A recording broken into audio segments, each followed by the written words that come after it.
Hello, I'm Paul Campbell. Welcome to my channel. Today I want to talk about Smallrig Parabolic Softbox. Well, it's allegedly parabolic, but I'm not interested in its parabolicness. I bought it because it is relatively small, relatively light, relatively shallow, and it has a grid. Now I've got a couple of parabolic softboxes. They're characterized by the fact that they are very deep and heavy, and because they're very front heavy, their weight is a long way forward. It makes it difficult to secure the light and prevent it from slumping.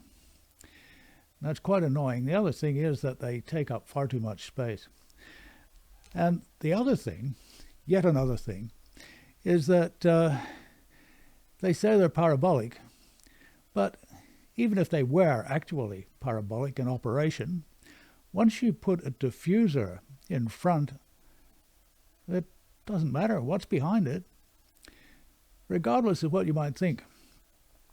Light, once it strikes that diffuser from behind, no longer travels in a straight line. It certainly doesn't travel in a straight line through it. If it did, you'd be able to see through the diffuser, and you clearly can't.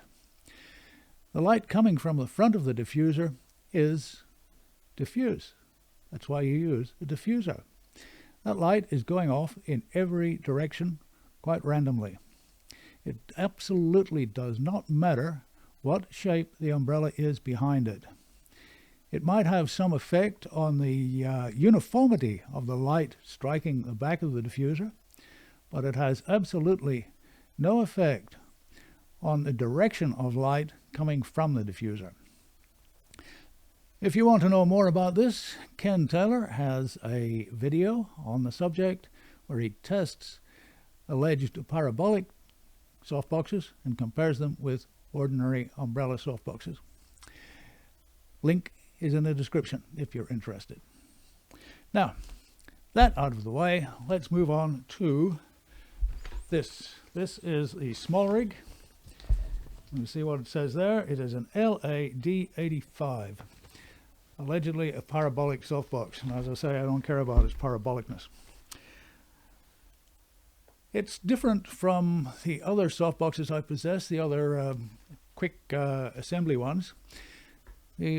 The most common one is based on the umbrella structure. That is, they have a central shaft, and you push something along that shaft, and that pushes out against the arms and creates the umbrella shape. This is different. There is nothing inside this, no shaft of any kind.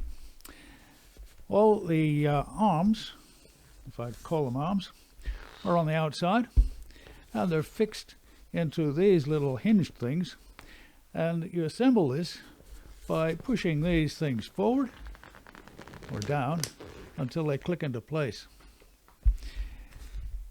To disassemble, take tension off and push against that, and there you go. In the instructions, Smallrig say that you can assemble this in 15 seconds.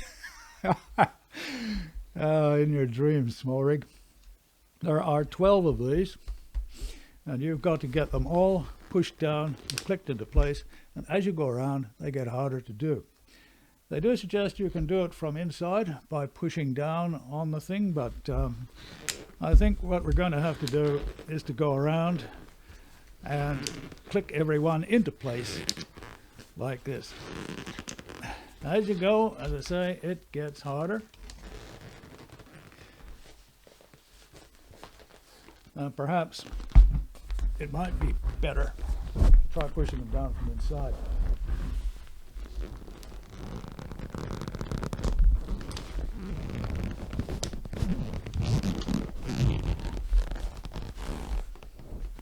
Let's see where we are. Have we got them all? No, that one's not. You want to make sure that all of them are clicked fully into place. And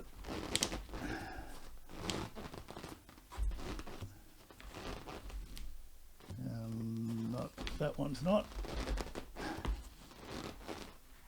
Okay. All right, I think we've got them. I think we have them. And there we have the softbox. It has this little ring thing in the middle. Don't know what that's for exactly, but it's got a tendency to fall out.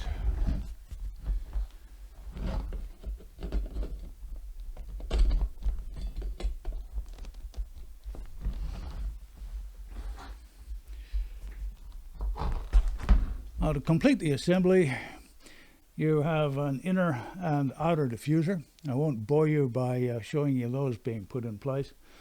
The inner diffuser uses Velcro tabs. The outer diffuser, of course, uses the usual Velcro ring around here. And the grid, likewise, goes on this. Right.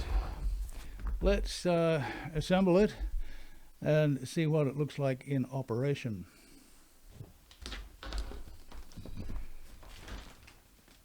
It's not particularly deep, as you can see, and it doesn't feel anything like as heavy as my 90 centimeter newer or X-Lite Parabolics. Let's put it on the light, and well, let's see if you can see me now. Let's put it on the light and see how it performs. Now, I haven't changed the light setting. I've just popped the new Smallrig softbox onto the light that I was using before. Now, that light is a Smallrig 120 watt LED. The softbox that was on it before was an old Bowens with double diffuser, but no grid.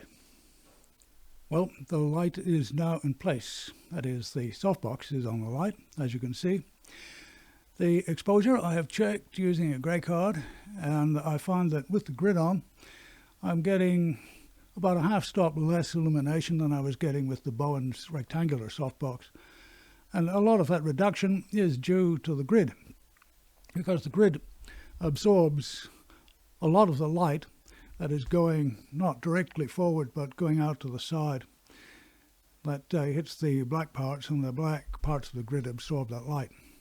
So there is a reduction of light, but in the direction of light that's falling directly on me, there is not a lot of loss of light, so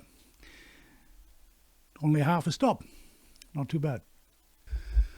Just for the sake of a very quick comparison, here's the Smallrig 85 beside the newer 90 centimeter. Well, I think you can see why I prefer the Smallrig. These big parabolic boxes are huge, and the thing is that they're so heavy, so front heavy, that it makes it very hard to tighten up the light enough to prevent it from slumping forward onto the weight. With this Smallrig, no such problem. This is about the same weight as a normal small softbox, which is just perfect for this application. Now, assembly takes a little longer than for an umbrella softbox, because you've got to go around and make sure that every one of these arms is latched into place. Even if you push it down from inside, you can probably do it a little faster if you do that to start with, but you're still probably going to have a few to check and make sure that they are latched properly. Apart from that, it's pretty easy to set up. The extra time necessary is, well, it's pretty minimal, so I don't think that's an issue. Well, the diffuser and the grid fit pretty well. Internal diffuser fits just using Velcro tabs, and the outside diffuser and the grid fit in the normal way with the Velcro rim around the edge of the softbox. Sometimes you find that with softboxes the diffusers are a pretty tight fit, and if you don't fit them around the bottom edge of the Velcro, you run out of diffuser and you're left with a gap at the end, In this case, the diffuser and the grid are generously sized, and you don't have any such problem. Okay, well, that about concludes my my look at this Smallrig softbox. As I say, I'm very pleased with it. It's going to stay on that light for my YouTube videos, just as my Canon C100 stays right there on that tripod. That's the one I use for all my YouTube videos. It does shoot only at 1080, but, well, do you need more? Do you really need to see my face in 4K? That's the big question. I'll leave that one with you. The other camera which I'm using here is the Sony a7 III with a 28mm lens. That's the 28mm f2 Sony. It's relatively inexpensive, and it's not the world's best lens, I have to say. It has a lot of distortion. It has enormous focus breathing, and it's not terribly sharp. But it's okay. Does the job. Well, that's about it for today. I hope you found something useful in this video. If you have, please take the time to subscribe. Now, before I go, the hat. This is an Akubra Bogart. I've had it for many, many years. It's a traditional fedora, as you might expect from the style name, Bogart. And it's an enduring style for Akubra. I don't endorse Akubra. I don't get any kickback on this. I just like wearing Akubra hats. Can't afford to buy them anymore because they've become far too expensive, but I've still got a few in my collection. Now, one other thing before I go, I will be making a video explaining why the parabolic shape is used for reflectors and why it works, and also why it doesn't work for softboxes. So look out for that one. Subscribe and you'll know when it's coming up. So until next time, goodbye, and may your God go with you.